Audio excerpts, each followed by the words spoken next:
わーっとこう水の力で絵の具が広がります。次々と色を足していきましょう。さあ、では花を咲かせますよ。はい、こんにちは。柴崎ですよ。ね、お元気ですか？昨日ね、柴崎ね、東京での個展終わりました。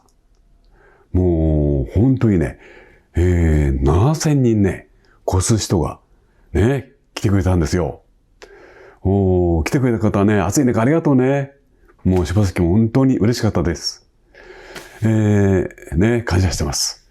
今日はね、その展覧会の会場に飾ってあったんだけども、お花のある風景なんですけどね。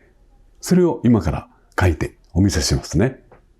さあ、どんなね、素敵な花の風景になるかね。では、ゆっくりご覧ください。はい。ね、それでは描いていきましょう。今日はですね、季節的には、ちょっと春からですね、初夏に移り変わる、そんな季節です。はい。ですから、空はまず、この明るいブルーですね。はい。もうヨーロッパの風景ですね。はい。そこにもう一度、ブルーをしっかり加えて、雲と遠近感を作っていきます。こんな感じですね。もう、柴崎、こういう時はね、一番なんか嬉しいんですよね。わーっとこう水の力で絵の具が広がります。そしてこのように雲と遠くの空に色を加えます。さあ、滲みますよ。ほら、こんな感じです。では、ちょっと画面をね、持ち上げて斜めにして、はい。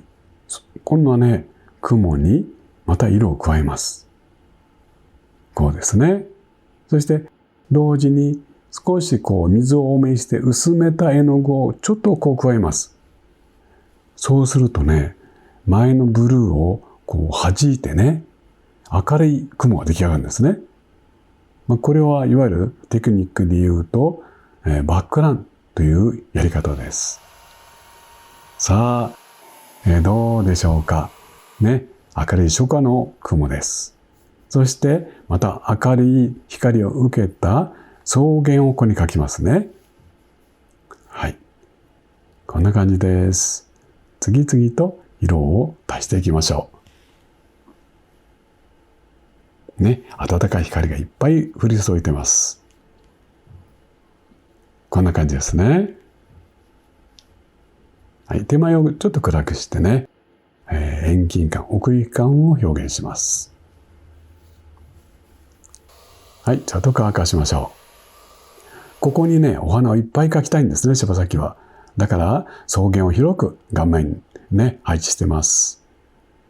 遠くのお山ですね。今日空気がとってもきれいに澄んでいるので、遠くのお山もよく見えます。はい、こんな感じだよね。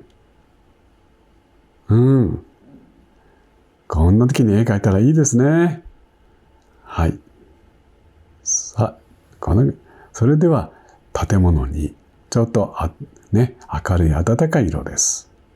そして屋根を描きます。はい。ちょっとこう絵の具はね、こうはみ出て滲んできてもあまり気にしないようにしましょうね。はい。もう絵描くときね、ちょっと塗り残したりはみ出してもいいんですね。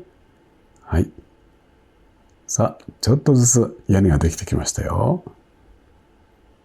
煙突も描きましょう。はい。そしてここにはお家が2軒3軒と並んでます。では今度は建物の日陰の壁の面を塗っています。こうですね。こうやるとね、明るい建物の壁、そして光が見えてきますね。どうでしょうか。はい。ちょっとずつ細かくですね。で、またそこの色をちょっと洗うようにして、明るい、イエローグリーンを足しました。はい。さらに、このイエローグリーンの日陰の色、ちょっと暗くて冷たい緑です。どうでしょうか。建物の白壁がこう光を浴びてるって感じに見えてきたでしょ。はい。ねえ、明るい光が見えてきましたよ。では、窓もちょっと描きましょうね。こうです。はい。ちょっとずつこうアクセントになりますね。だんだん円形も描いていきます。さあ、色が重なってきました。では、遠くの草原。麦畑だったりするんですね。そこを描きます。光がいっぱい当たってますよ。そして、ちょっとこう、くぼ地っていうかね、へこみの影の部分を塗っていきます。はい。では、円形のですね、糸杉ですね。これを描きましょう。もう糸杉というとね、もう印象派の先生方がね、よくモチーフとして描いてる、樹木ですね。で、お家の後ろにも描きましょうね。さあ、どうかな。お家の辺りはだいぶ充実しましたね。はい。じゃちょっとずつ色をね、変化させて、こうやっていきます。さあ、では花を咲かせますよ。赤い花です。ね、ちょっとあっち飛んじゃうから、ちょっと紙でね、こう塞いで、はい、パッパッといっぱい咲いてきました。では、ここに少しこう霧を吹いて溶かして、またお花を描きます。こうやると、ね、このお花が遠くの方にあるって感じ見えてきます。はい。もう全部きちんと描くんじゃなくて、こうちょっと溶かしながらですね、そうです。空気の遠い近いを感じさせるような表現です。この赤い花はね、ひなげしという花です。あなた知ってましたか？そうですね。印象派のね、クロード・モネ先生がよくこのひなげしを描いてるんですね。この緑の、草原に、反対色としてね、この赤がとってもよく似合うんですよね。はい。もう柴崎もちょっとそういうね、モネ先生の絵なんか思い浮かべて、描いていこうと思います。このひなげしはね、昔からなんていうかな、美しいものや毒があるっていうね、言葉ありますけども、ひなげしも、ちょっと手でこうね、折ったりするとかぶれたりするんですけどね。でもお花を見る限りはね、本当にこう、花びらがふわふわっとね、柔らかくてね、薄くて繊細でね、もう風に吹かれたりすると茎も細いから本当に綺麗にこう風の間に間になびくんですよね。はい、今しっかりとそのひなげしの細い茎を描いてますよ。では手前にひなげしの花を咲かせましょう。はい、いっぱい咲かせましょうね。はい。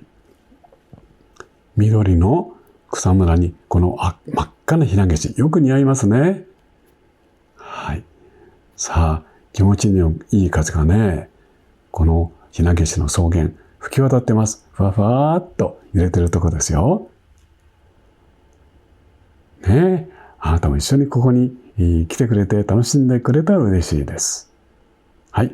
では、柴崎のサインを書きますね。はい。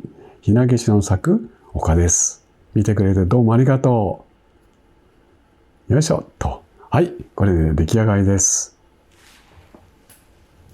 はい。書き上がりましたよ。ねえ、これですね。素敵ですね。もう、こんなところにちょっとハイキングなんか行ったらいいね。で、柴崎ね、こういう風景の描き方ですね。その本を出してます。もう知ってますよね。これですよ。はい。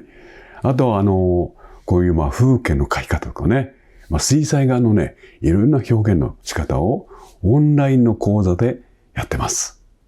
ね、この本も、そしてオンラインの講座の受け方もね、いずれもこの動画の概要欄から見て、ね、ぜひ、手に取って、また参加してみてください。待ってます。